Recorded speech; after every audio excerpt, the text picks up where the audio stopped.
Today in this video we will learn about WordPress error. This website is facing technical difficulties. How to solve this error?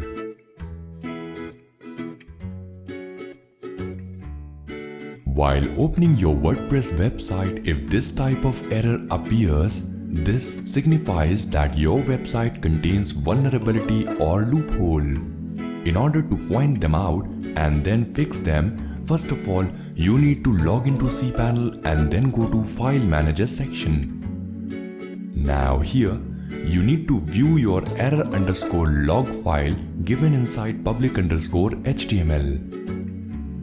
Here, it is showing you the complete error details. You need to resolve or investigate them.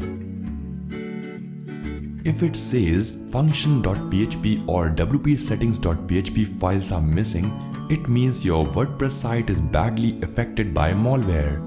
In order to investigate and resolve this, first of all go to Immunify 360 inside your cPanel.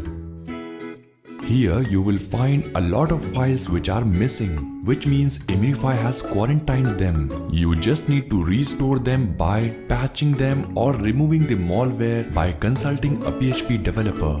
You can also recreate your website if you are not having much knowledge about the WordPress or development.